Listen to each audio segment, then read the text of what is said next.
नमस्कार, मैं हूं अंजलि और आप देख रहे हैं आरपीएस समाचार। तो चलिए शुरुआत करते हैं आज की बड़ी खबर से। नमस्कार, आप देख रहे हैं आरपीएस समाचार। मैं हूं आपके साथ रघुनाथ प्रसाद शास्त्री। नजर डालते हैं आज की 10 बड़ी खबरों पर। सबसे पहले शुरुआत करेंगे राष्ट्रीय राजधानी दिल्ली से। दिल्ली से शिरडी जा रही फ्लाइट का बदलना पड़ा रास्ता। खराब मौसम के चलते मुंबई की ओर मोड़ दिया गया। स्पाइस जेट की फ्लाइट SG 953 को खराब मौसम की वजह से रास्ता बदलना पड़ा। दिल्ली से शिरडी जा रही इस फ्लाइट को मुंबई के लिए डाइवर्ट किया गया है। यात्रियों को मुंबई से शिरडी तक सड़क यातायात के जरिए ले जाने का ऑफर दिया गया है। स्पाइस जेट के प्रवक्ता ने कहा कि यात्रियों, क्रू मेंबर और एयरक्राफ्ट की सुरक्षा को ध्यान में रखते हुए यह कदम उठाया गया है। बताया जा रहा है कि इसे पहले शिरडी में लैंड कराने की कोशिश की गई, लेकिन खराब मौसम के चलते लैंड नहीं कराया जा सका। ऐसे में पायलट ने फैसला किया कि फ्लाइट को मुंबई की ओर मोड़ दिया जाए। इसके बाद विमान को मुंबई ले जाकर लैंड कराया जा सका। दिल्ली से इस विमान ने दोपहर करीब 2:50 पर उड़ान भरी थी, जिसे शाम करीब 4:30 पर शिरडी उतरना था। मौसम खराब होने के चलते विमान में शिरडी एयरपोर्ट के 2 चक्कर लगाए, लेकिन जब लैंडिंग मुमकिन नहीं हो सकी तो उसे मुंबई की ओर मोड़ दिया गया। वहां से करीब 15 मिनट में विमान मुंबई पहुंच गया और लगभग 4:45 पर वह मुंबई एयरपोर्ट पर उतरा। यहां से यात्री बस के जरिए शिरडी जाएंगे। वैसे तो सुरक्षित लैंडिंग की वजह से यात्रियों ने राहत की सांस ली, लेकिन एयरपोर्ट पर उन्हें काफी परेशानी हुई। यात्रियों को 2 घंटे के सफर के लिए करीब 5 घंटे की मुसीबत झेलनी पड़ी। यात्रियों ने नाराजगी जताई कि उन्हें एयरपोर्ट पर काफी दिक्कतों का सामना करना पड़ा। Bureau report, Delhi. एक बड़ी खबर और आ रही है दिल्ली से। दिल्ली के गढ़ी मांडू जंगल में बना गौरैया ग्राम। पक्षियों की गई गायब प्रजातियों को वापस लाने की तैयारी। शायद आपको दिल्ली में गौरैया को लेकर गौरैया को देखे काफी समय बीत गया होगा। दरअसल भोजन और घोंसले की अनुपलब्धता के चलते यह सर्वव्यापी पक्षी भारत के शहरी क्षेत्रों में अब दुर्लभ सा हो गया है, लेकिन देश की राजधानी गौरैया को वापस लाने का प्रयास किया जा रहा है। इसी के मद्देनजर वन विभाग और Bombay natural history society BNHS ने संयुक्त प्रयासों से पूर्वी दिल्ली स्थित गढ़ी मांडू के जंगल में गौरैया ग्राम बनाया गया है। गौरैया को पासर डोमेस्टिकस के रूप में भी जाना जाता है, क्योंकि यह मनुष्यों के करीब उतरती है। BNHS के दिल्ली प्रमुख सोहेल मादान बताते हैं, इन छोटे पक्षियों के लिए अनुपयुक्त आवास मनुष्यों के लिए भी अनुकूल नहीं है। चंचल पक्षी इन्हीं जगहों पर पनपते हैं जहां बहुत सारा अनाज और कीड़े हो, लेकिन कीटनाशकों के उपयोग ने उनके लिए भोजन की कमी पैदा कर दी। जहरीले रसायनों ने उन्हें दूर भगा दिया। मदान ने कहा, हमने करौंदा और कुंडली जैसे देसी जामुन, घास और झाड़ियां लगाई है। गौरैया ग्राम में फीडर बॉक्स, कृत्रिम घोंसले और मिट्टी के बर्तन रखे हैं। उन्होंने यह भी कहा कि फिलहाल राजधानी के जंगल में गौरैयों की संख्या का पता लगाने के लिए कोई यंत्र नहीं है। आने वाले दिनों में इसकी जनगणना भी कराई जा सकती है। वन विभाग के एक अधिकारी ने बताया कि राष्ट्रीय राजधानी में राज्य पक्षी के संरक्षण के बारे में लोगों को जागरूक करने का यह पहला ऐसा प्रयास है। Bureau report, Delhi. एक बड़ी खबर आ रही है उत्तर प्रदेश के प्रयागराज से। संगम पर दिखेगा मुंबई की चौपाटी का नजारा, मिलेगी हाइजेनिक खाने पीने की वस्तुएं। त्रिवेणी प्रदेश की ही नहीं विदेशों से भी बड़ी संख्या में श्रद्धालु और पर्यटक अपने पूर्वजों के कल्याण की कामना करने आते हैं, लेकिन खाने पीने समेत अन्य सुविधाएं न मिलने के कारण उनको परेशानियों का सामना करना पड़ता है। प्रयागराज मेला प्राधिकरण अब संगम पर श्रद्धालुओं को फूड कोर्ट के अलावा कई सुविधाएं देने की तैयारी में जुट गया है। खबर विस्तार से। देश विदेश से संगम आने वाले श्रद्धालुओं के लिए जल्द ही खाने पीने के साथ ही अन्य सुविधाएं मिलने जा रही हैं। मेला प्राधिकरण ने इसके लिए तैयारी शुरू कर दी है।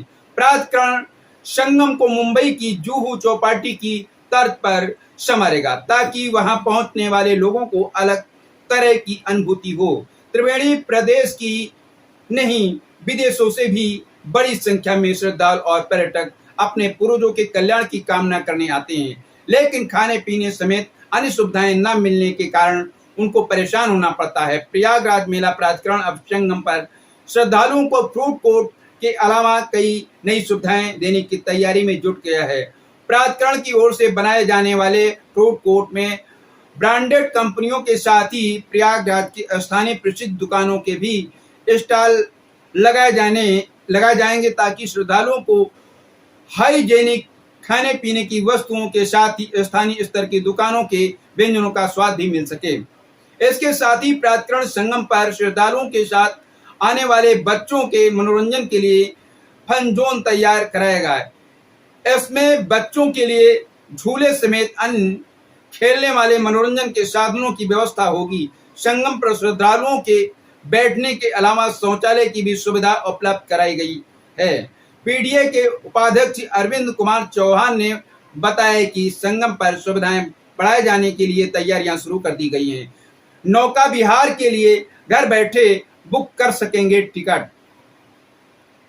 संगम पर नौका विहार को बढ़ावा देने के लिए प्रयागराज मेला प्राधिकरण की ओर से नई वेबसाइट तैयार की जाएगी। इससे नाव की बुकिंग श्रद्धालु ऑनलाइन घर बैठे कर सकेंगे। वेबसाइट पर नाव और नाविक की पूरी सूचना उपलब्ध होगी। साथ ही नाव का साइज और उस पर बैठने वालों की संख्या निर्धारित रहेगी। नाव के प्रबंधन के लिए भी मेला प्राधिकरण विशेष व्यवस्था करेगा ताकि श्रद्धालुओं को किसी भी प्रकार की दिक्कत का सामना न करना पड़े। Bureau report, Prayagraj. एक बड़ी खबर आ रही है उत्तर प्रदेश के कानपुर से। कानपुर में हटेंगे 1000 खतरनाक स्पीड ब्रेकर। सीएम के आदेश पर नगर निगम सुधारेगा गलती। शहर के वाहनों की गति और हादसों को नियंत्रण करने के लिए बने 1000 से ज्यादा स्पीड ब्रेकर अब समस्या बन चुके हैं। खामी इनकी बनावट में है। कोई तय मानक से ऊंचा है तो कहीं स्लोप ढलान नहीं बनाया गया है। अब मुख्यमंत्री योगी आदित्यनाथ के आदेश के बाद ऐसे खतरनाक स्पीड ब्रेकर हटाए जाएंगे। इसके लिए नगर निगम का अमला सड़क पर उतरकर सर्वे करने जा रहा है।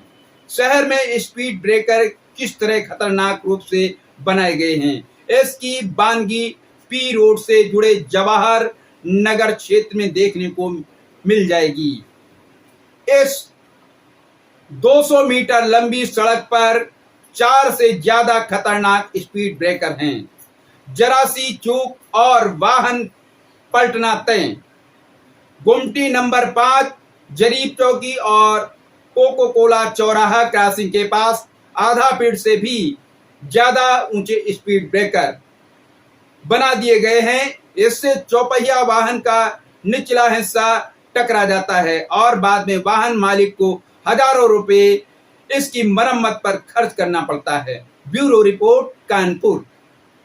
एक बड़ी खबर आ रही है कानपुर से। एक साथ 3 कोर्स और 10 कॉलेजों का चयन कर सकेंगे छात्र। 28 मई से शुरू होगी प्रक्रिया। छात्र साहूजी महाराज विश्वविद्यालय CSJMU के विभिन्न कोर्सों में एडमिशन प्रक्रिया इसी माह 28 मई से शुरू हो रही है। पहली बार छात्र छात्राएं विश्वविद्यालय के एडमिशन पोर्टल पर पंजीकरण करके एक साथ 3 कोर्सों व अधिकतम 10 कॉलेजों का चयन कर सकेंगे।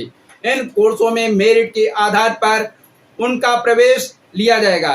विश्वविद्यालय प्रकाशन ने फार्मेसी और एमएंड कोर्स में आवेदकों की संख्या ज्यादा होने पर प्रवेश परीक्षा भी आयोजित कराने की बात कही है। विश्वविद्यालय की प्रवेश परीक्षा 28 मई से शुरू होकर 25 जून तक चलेगी। पिछले वर्षों की तरह इस बार भी ऑनलाइन माध्यम से एडमिशन पोर्टल पर पंजीकरण करने के बाद ही सभी पाठ्यक्रमों में प्रवेश लिया जाएगा।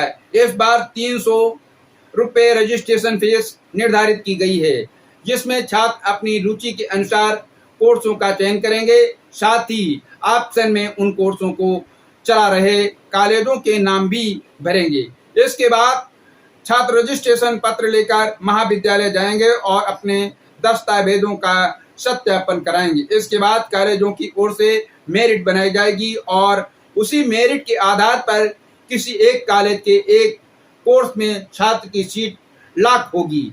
इस दौरान उन्हें फीस भी जमा करनी होगी। सीट लॉक होते ही पोर्टल पर भी उसका ब्यौरा आ जाएगा। सुप्रीम कोर्ट ने जांच रिपोर्ट सौंपने की समय सीमा बढ़ाई। 4 हफ्तों में रिपोर्ट पेश करने का आदेश।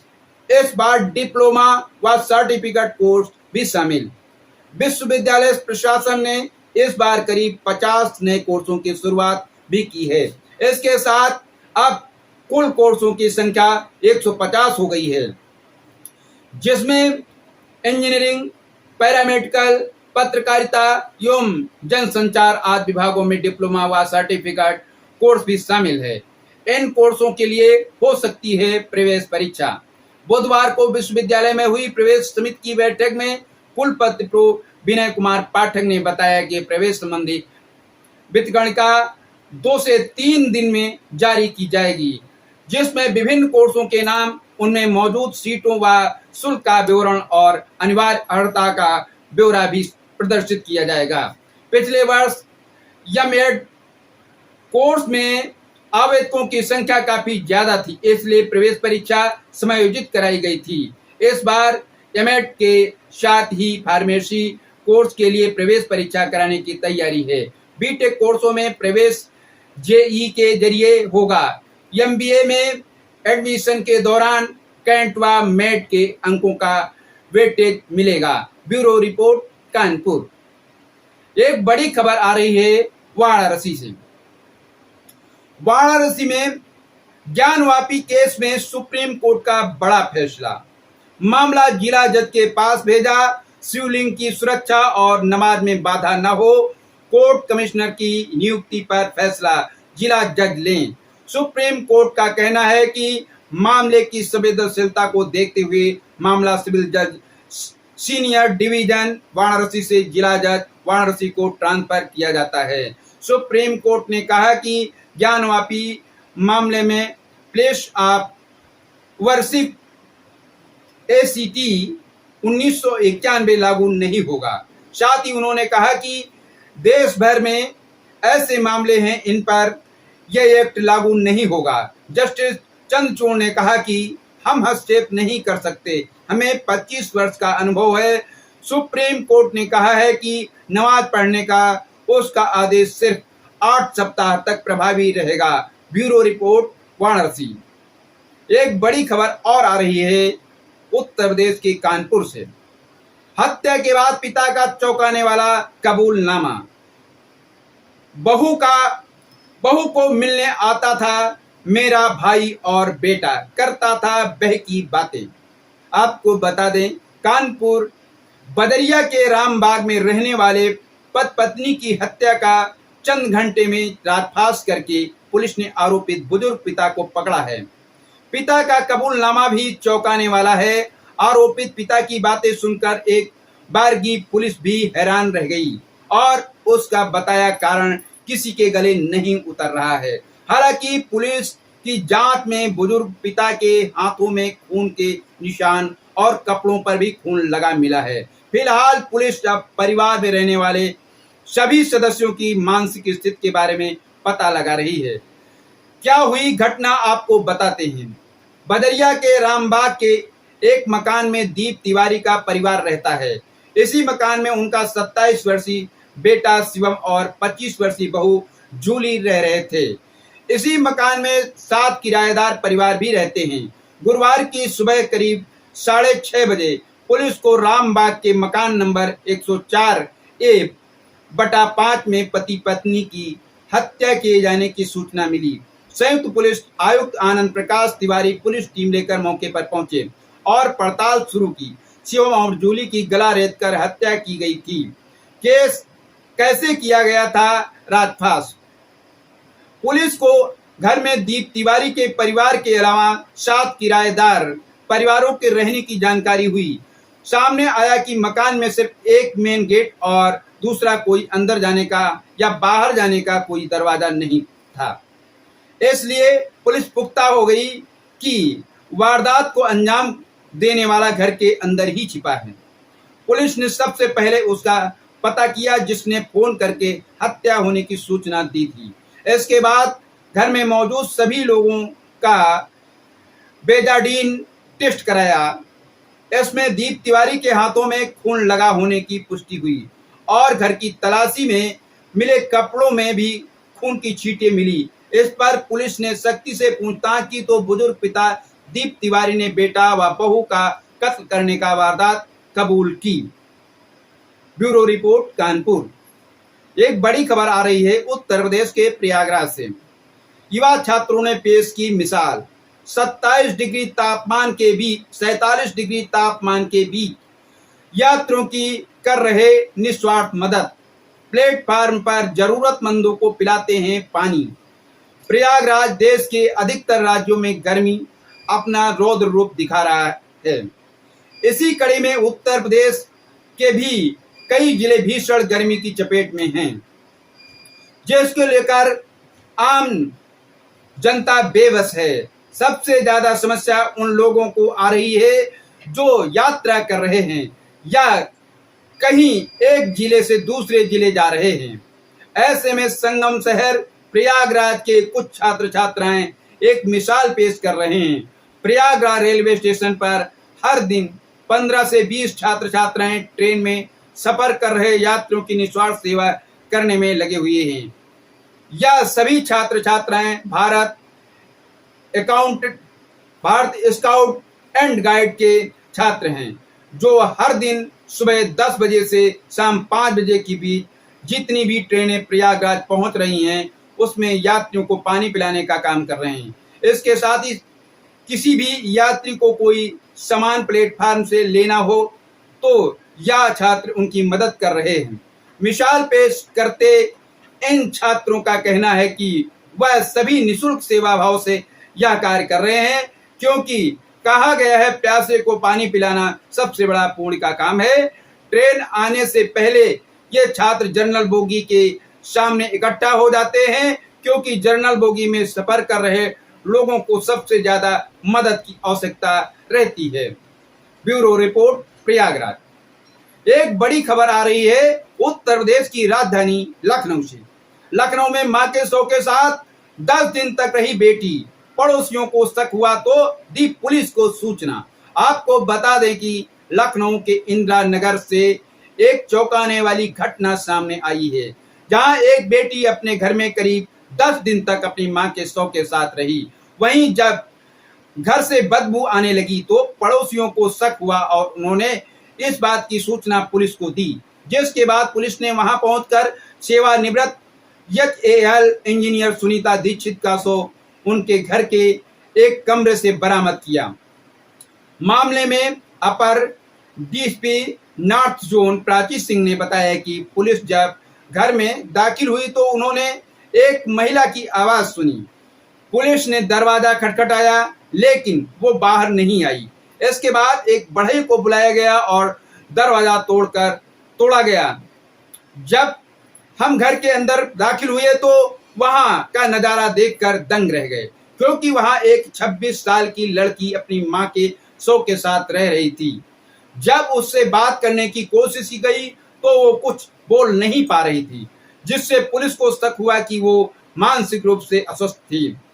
मामले की जांच में जुटी पुलिस के मुताबिक सुनीता दीक्षित का शव 10 दिन पुराना था। उन्होंने कहा कि हमने शव को पोस्टमार्टम के लिए भेज दिया है और उसके आधार पर आगे की कार्रवाई की जाएगी। फिलहाल महिला की मौत के कारणों का अभी पता नहीं चल पाया है। पुलिस के मुताबिक सुनीता का उनके पति रजनीश दीक्षित से तलाक हो गया था। Bureau report, Lucknow. एक और बड़ी खबर आ रही है उत्तर प्रदेश के लखनऊ से। लखनऊ का नया नाम होगा लक्ष्मणपुरी। क्या है शहर का लक्ष्मण से कनेक्शन और क्यों चर्चा में है औरंगजेब के समय बनी मस्जिद? इसी हफ्ते सोमवार को यूपी के सीएम योगी आदित्यनाथ के एक ट्वीट ने लखनऊ के नाम बदलने की चर्चा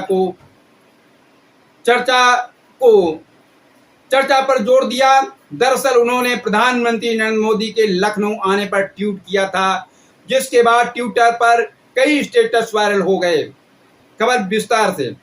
उत्तर प्रदेश के शहरों और सड़कों के नाम बदलने का जो सिलसिला पूर्व मुख्यमंत्री मायावती के समय पर शुरू हुआ था, वह बाद में अखिलेश यादव और अब सीएम योगी आदित्यनाथ के समय में भी जारी है। फिर चाहे वह इलाहाबाद का नाम बदलकर प्रयागराज करना हो या फैजाबाद जिले का नाम अयोध्या करना हो, योगी को नाम बदलने के अपने इस फार्मूले का काफी फायदा मिला है और इसके प्रस्तावों को केंद्र और जनता की तरफ से काफी स्वीकारता भी मिल रही है। हालांकि अब जिक्र शहर के नाम बदलने की चर्चा सबसे ज्यादा है। उनमें उत्तर प्रदेश की राजधानी लखनऊ सबसे ऊपर है। रिपोर्ट आरती सचदेवा। एक बड़ी खबर और आ रही है उत्तर प्रदेश की राजधानी लखनऊ से। सरोजनी नगर जा रहे खरीदारी करने तो जरा ध्यान दें, जान लें यह खबर कि आपको जिससे हो ना परेशानी। सरोजनी नगर पुनर्विकास परियोजना का नाम चलने के कारण निर्माण एजेंसी ने सरोजनी नगर मार्केट जाने वाले रास्तों को बंद कर दिया है। इस कारण मार्केट आने जाने वाले लोगों को परेशानी हो सकती है। रास्ते बंद होने के कारण बाजार तक ग्राहक पहुंच ही नहीं पा रहे हैं, जिससे दुकानदारों का नुकसान का सामना करना पड़ रहा है। इसको लेकर Sarojini Nagar mini market traders association की ओर से केंद्रीय मंत्री हरदीप सिंह पुरी को पत्र लिखकर रास्ते खोलने की मांग की गई है। एसोसिएशन के अध्यक्ष अशोक रंधावा ने बताया कि सरोजनी नगर मार्केट आने जाने के लिए कुल 21 मार्ग हैं। 21 में से 18 मार्ग हुए बंद। निर्माण कंपनी ने इनमें से 18 मार्गों को बंद कर दिया है। इस कारण ग्राहकों को मार्केट तक पहुंचने में भारी समस्या का सामना करना पड़ रहा है। लोग काफी देर तक भटकने के बावजूद मार्केट नहीं पहुंच पाते हैं तो किसी अन्य मार्केट में चले जाते हैं। इससे वहां के दुकानदारों को भारी नुकसान का सामना करना पड़ रहा है। पूरा दिन मार्केट में सन्नाटा रहता है। बता दें कि दिल्ली में कोरोना के वक्त लॉकडाउन लगा था, उस दौर में सभी दुकानें बंद कर दी गई थी। हालांकि कुछ जरूरी चीजों की दुकानों को खोलने की इजाजत थी। ऐसे में कपड़े की दुकान बंद थी। इस कारण दिल्ली के बड़े कपड़ा बाजार में शुमार सरोजनी नगर का कपड़ा मार्केट बंद हो गया था। दुकानदारों को इस दौर में काफी नुकसान हो गया था। इसके बाद चीजें सामान्य होने लगी तो लोग धीरे धीरे कपड़े की खरीदारी करने के लिए आने लगे। अब ऐसे में एक बार फिर 21 रास्तों में से 18 रास्तों को बंद कर दिया गया है। इसके कारण ग्राहक फिर से आना बंद हो गए हैं और दुकानदार इस कारण फिर से परेशान हो गए हैं। दुकानदारी नहीं होने के कारण दुकानदार कैसे रोजी रोटी चलाएंगे, इस बात पर संकट आ गया है।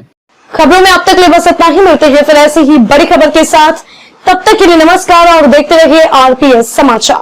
चैनल को लाइक और शेयर करना ना भूले, आइकन बेल दबाना बिल्कुल ना भूले। जिससे प्रत्येक जानकारी आपको सबसे पहले मिल सके, जैसे कि प्रत्येक दिन का राशिफल, प्रत्येक पर्व का आर्टिकल, नई और ताजी खबरें।